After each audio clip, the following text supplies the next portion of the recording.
Good morning, students. We are continuing our second chapter, admission of partner. Let's see a question. A and B are partners in the ratio of 7:3. A और B old partners हैं जिनका ratio है 7:3. उन्होंने C को new partner involve किया for the 1/5 share and he acquire his share from A and B in equally. मतलब वो A और B से इक्वली लेगा. इसका मीन्स ये हुआ कि A और B से इक्वल लेने का मीन्स हुआ कि A और B का रेशियो सैक्रिफाइसिंग रेशियो जो है वहां इक्वल होगा. ठीक है ना. मीन्स सैक्रिफाइसिंग रेशियो आपको इवेल्युएट करने की जरूरत नहीं है, वो गिवन है. बैलेंस शीट दे रखा है, ओल्ड बैलेंस शीट, जिसमें आपको इन्फॉर्मेशन दे रखी है. कैपिटल, क्रेडिटर्स, WCR का मतलब रिजर्व, वर्कमैन कंपनसेशन रिजर्व. ठीक है ना. और इधर एसेट्स में कुछ एसेट्स दे रखी है. ठीक है. फिर दे रखी है information. C brought his capital ₹30,000 and goodwill ₹5,000. C जो है वो कैपिटल का 30 और गुडविल का 5,000 लेकर आता है. Stock decrease by 2,000. Depreciation on machinery 10%. Prepaid salary ₹2,000. New proportional capital in new ratio. Means आपको ओल्ड पार्टनर्स की न्यू कैपिटल इवेल्युएट करनी है on the basis of new partners capital. देखिए न्यू पार्टनर की कैपिटल दे रखी है 30,000. ठीक है ना, जिसको आपको बेस मानना है. और ओल्ड पार्टनर्स जो है ए और बी, उनका कैपिटल इवेल्युएट करना है. Prepare revaluation partners capital then balance sheet. ठीक है ना. तो लेट्स सी, अब हम 1 बाय 1 बनाएंगे. होप आपने क्वेश्चन को प्रॉपरली समझा होगा. ठीक है ना. चलिए अब इन पॉइंट्स में देखिए, रिवैल्यूएशन अकाउंट से रिलेटेड कौन कौन सी चीजें हैं. Which informations are related with the revaluation account. तो फर्स्ट पॉइंट का हमारा इससे कोई लेना देना नहीं है. सेकंड पॉइंट देखिए, स्टॉक डिक्रीज बाय 2,000. और हम इस बारे में पहले ही बता चुके हैं कि रिवैल्यूएशन अकाउंट के अंदर वो अमाउंट आएगा जो पर्टिकुलर इफेक्ट कर रहा है, मतलब कितने से इंक्रीज हुआ और कितने से डिक्रीज हुआ. तो देखिए स्टॉक डिक्रीज बाय ₹2,000. तो स्टॉक जो है उसका वैल्यू डिक्रीज हो गया तो हमारे लिए लॉस होगा. लिखेंगे टू स्टॉक. कितने से इफेक्ट हुआ सर? ₹2,000 से. ठीक है ना. तो जितने से इफेक्ट होगा उतना लिखेंगे. प्रीपेड सैलरी, देखिए ये बहुत ही अच्छा एडजस्टमेंट है, इसको ध्यान से समझना है. प्रीपेड का मतलब होता है पहले पे कर देना. हमने इसको 11th में अच्छे से रीड भी किया हुआ है, अच्छे से पढ़ा है. ठीक है ना, अच्छे से लर्न किया हुआ है. तो प्रीपेड सैलरी का मतलब होता है वो खर्चा जो कि पहले पे कर देते हैं. It's not related with the current year. ठीक है ना. तो करंट ईयर का रिलेटेड नहीं है, करंट ईयर से रिलेटेड नहीं है, तो हमारे लिए वो एज ए इनकम शो होगी. तो इसीलिए बाय साइड लिखेंगे, बाय प्रीपेड सैलरी. ठीक है. ये बहुत ही अच्छा एडजस्टमेंट है, इसको आपको ध्यान से समझना है. ठीक है ना. तो सर करंट ईयर में ये एज ए हमारी इनकम शो होगा. ठीक है ना, क्योंकि ये करंट ईयर से रिलेटेड नहीं है, ये वो खर्चा है जो आप पहले पे कर रहे हो. ठीक है ना. डन. तो प्रीपेड सैलरी हो गया आपका ₹2,000. डन. नेक्स्ट डेप्रिसिएशन जो है वो दे रखा है आपका 10%. तो डेप्रिसिएशन देखिए, मशीनरी है 35,000. तो डेप्रिसिएशन लगता है तो लॉस होगा क्योंकि एसेट्स की वैल्यू को डिक्रीज कर देता है. तो टू मशीनरी. ठीक है. कितने से सर? तो 35,000 का 10% हो गया 3,500. डन. आई थिंक इसके अलावा और कोई चीज रिवैल्यूएशन से रिलेटेड नहीं है. तो देखिए अब इसको सॉल्व करेंगे आगे. तो डेबिट साइड का टोटल हो रहा है आपका 5,500. 5,500 माइनस 2,000 तो 3,500. डन. तो ये हमारा सर लॉस आ रहा है. तो लॉस को हम ओल्ड पार्टनर्स और ओल्ड रेशियो में डिस्ट्रीब्यूट कर देंगे ए और बी के अंदर. तो सर 3,500 मल्टीप्लाई 3,500 मल्टीप्लाई प्रॉफिट हो या लॉस हो, old partners in their old ratio. ठीक है ना. तो देखिए ऊपर दे रखा है 7:3. ठीक है ना. तो इसको हम डिस्ट्रीब्यूट कर देंगे. ठीक है ना. ये 7/10 और 3/10. तो ये आ जाएगा आपका, यहाँ से ये कैंसिल हो जाएगा, यहाँ से ये कैंसिल हो जाएगा. तो 350 मल्टीप्लाई 7, तो ये आ गया आपका ₹2,450. और इसका आ जाएगा आपका 350 मल्टीप्लाई 3, तो ये आ गया ₹1,050. ठीक है ना.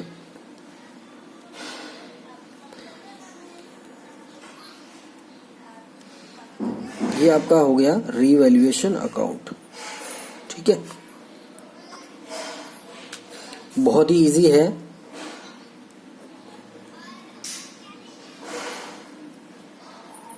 ये जो क्वेश्चन बना रहा हूँ वो एज पर द एग्जामिनेशन बहुत ही इंपॉर्टेंट चीज है, ठीक है ना। तो इसको आपको अच्छे से तैयार कर लेना है, ठीक है ना।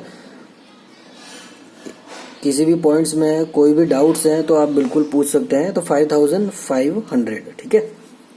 चलिए नेक्स्ट, अब देखिए, now we prepare partners capital account. तो पार्टनर्स कैपिटल अकाउंट के लिए क्या होगा सर, तो रीवैल्यूएशन अकाउंट बन चुका है। तो अब देखिए, पार्टनर्स अकाउंट, पार्टनर्स से रिलेटेड जो भी चीजें हैं वो उनके अकाउंट्स में चली जाएगी। तो सबसे पहले ओपनिंग बैलेंस लिखेंगे, देखिए ए और बी का, तो बाय बैलेंस BD। तो सर 30,000 और 20,000 है, तो लिखेंगे 30,000 और 20,000, ठीक है। इसका तो कोई ओपनिंग बैलेंस नहीं है, but he paid amount of capital in cash, ठीक है ना। तो वो कैश में दे रहा है, और कितना कैपिटल आया वो सर 30,000, ठीक है ना। तो इसको लिखेंगे सर 30,000, डन।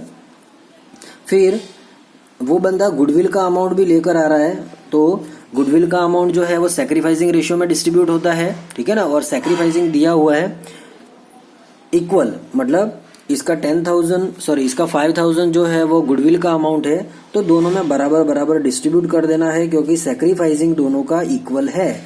तो 2,500, 2,500, ठीक है ना। ये दोनों को मिल जाएगा, उनके अकाउंट में क्रेडिट हो जाएगा। उसके बाद में देखिए, रिजर्व दे रखा है WCR, ठीक है ना, वर्कमैन कंपनसेशन। तो रिजर्व जो है वो ओल्ड पार्टनर्स के होते हैं, तो ओल्ड पार्टनर्स में आपको डिस्ट्रीब्यूट कर देना है WCR, वर्कमैन कंपनसेशन। तो 10,000 मल्टीप्लाई 7 डिवाइड बाई 10, तो ये आ जाएगा 7,000। 10,000 मल्टीप्लाई 3 डिवाइड बाय 10, तो 3,000, ठीक है ना। तो 7,000 और 3,000 डिस्ट्रीब्यूट हो जाएगा। उसके बाद देखिए, और कोई चीज है जो पार्टनर्स से रिलेटेड है, नथिंग। देखिए, आपने रीवैल्यूएशन अकाउंट बनाया है, उसमें लॉस आ रहा है, ठीक है ना। ये देखिए, रीवैल्यूएशन अकाउंट आपने बना रखा है, 2,450 रुपीज का लॉस है। तो लॉस है तो कहाँ मेंशन करेंगे sir, to side, to loss कितना है, तो सर 2,450 रुपीज और 1,050 रुपीज, ठीक है ना। इसका नील हो जाएगा, done. Now we will calculate working note. अब यहाँ पे कौन कौन सी चीजों की रिक्वायरमेंट है, तो सर हमें न्यू रेशियो की जरूरत पड़ेगी, क्योंकि हमें एडजस्टमेंट ऑफ कैपिटल करना है।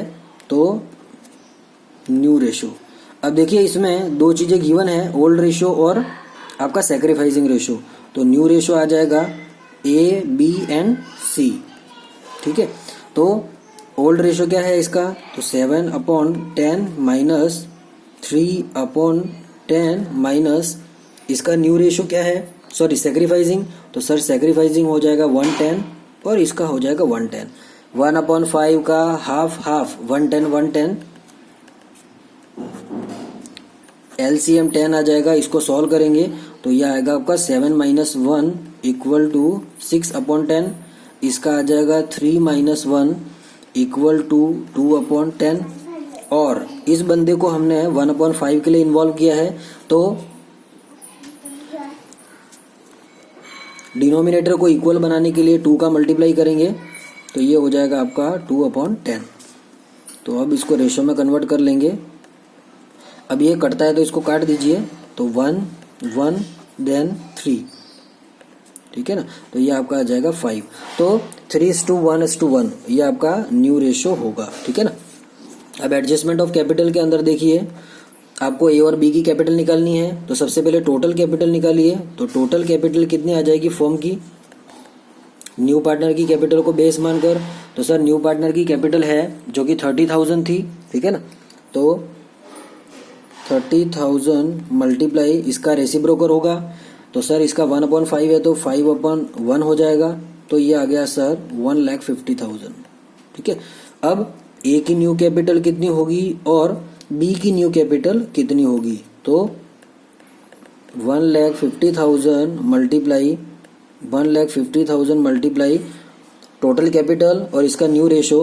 तो सर न्यू रेशो आपने निकाल लिया है 3/5 और इसका है 1/5। ये रहा, आपने न्यू रेशो जो है वो कैलकुलेट कर लिया है, तो न्यू रेशो में इसको डिस्ट्रीब्यूट करना है।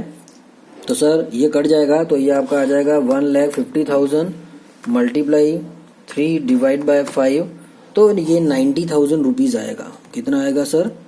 90,000 रुपीज़। और इस बंदे का तो सर इसका 30,000 आएगा। ठीक है ना, ठीक है ना, ये 5 3 से कट गया। डन। ये इनकी न्यू कैपिटल है। ये बहुत ही अच्छा एडजस्टमेंट है, आपको समझना है इसको, वर्किंग नोट को। ठीक है ना। अब देखिए एक्चुअल में, देखिए इसका बैलेंस है कितना, तो ए का टोटल कैपिटल देखिए, ए का क्रेडिट साइड का टोटल 30,000 प्लस 2,500 प्लस 7,000। ठीक है ना, तो इधर का टोटल हो गया,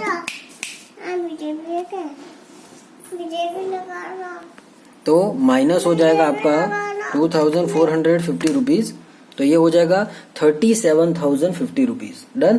तो सर 37,050 रुपीज जो है,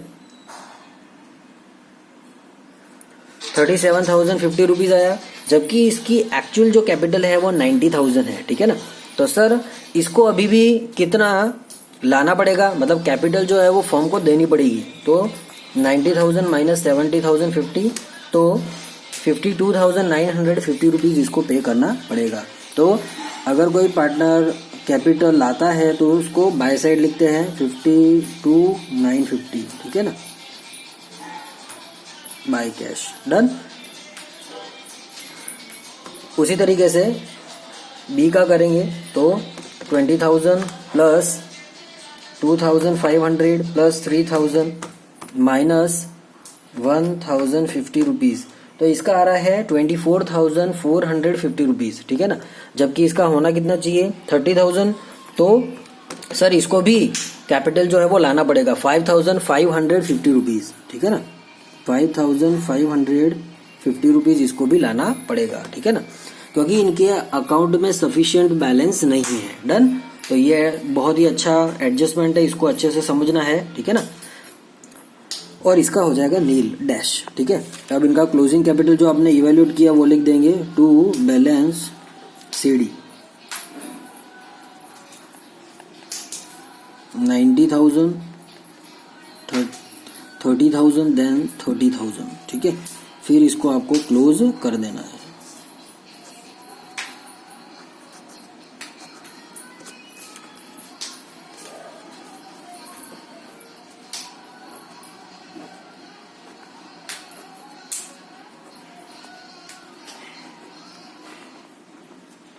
ठीक है, डन। इसको क्लोज कर देंगे 90 प्लस, तो ये आ जाएगा आपका 92,450, इसका आ जाएगा 31,050 और 30,000।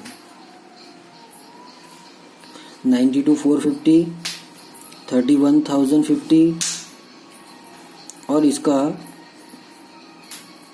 30,000। ठीक है, चलिए then we prepare a balance sheet.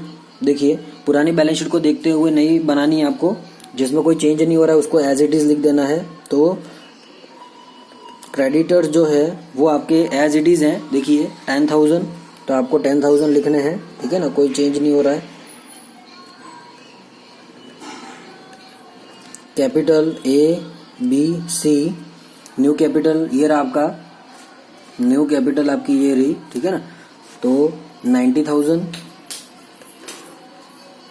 ए की, बी की 30,000 और सी का तो 30,000 है ही सही। ठीक है ना, तो टोटल हो गया आपका 1,50,000। ये रहा टोटल आपका 1,50,000। ठीक है ना, अब इधर आ जाइए कैश।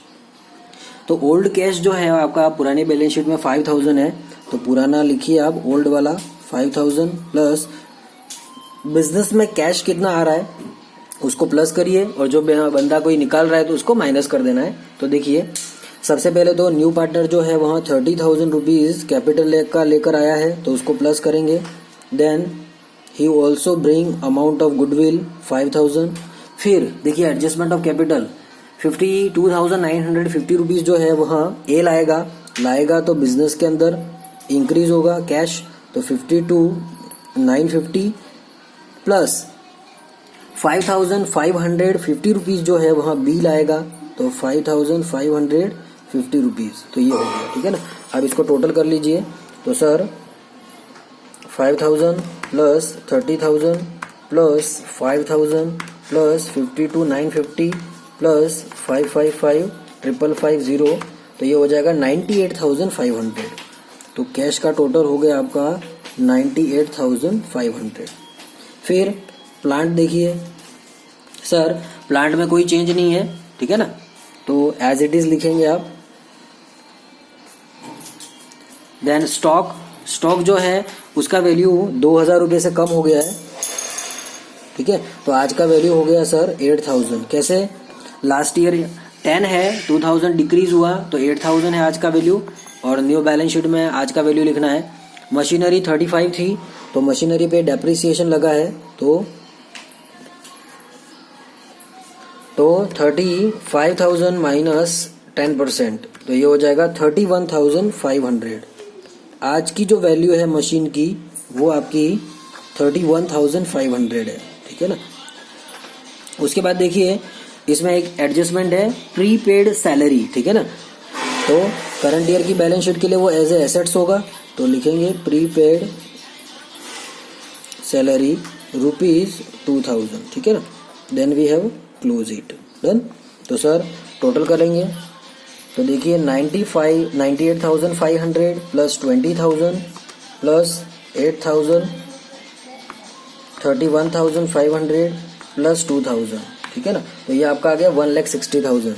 देखिए ये एडजस्टमेंट बहुत ही खास है, इसको ध्यान से पढ़ना है, ठीक है ना। प्रीपेड सैलरी का मतलब एज ए करंट ईयर की बैलेंस शीट के अकॉर्डिंग हमारे लिए वो एज ए एसेट्स होगी, ठीक है ना। तो 1,60,000 आपका टोटल आ रहा है, ठीक है, और इधर का टोटल भी आपका 1,60,000 हो रहा है, ठीक है ना। होप आपको बहुत ही अच्छे से समझ में आया होगा, ठीक है ना। और इससे रिलेटेड कोई डाउट्स है तो बिल्कुल आप कंसर्न कर सकते हैं, done. Thank you and have a nice day.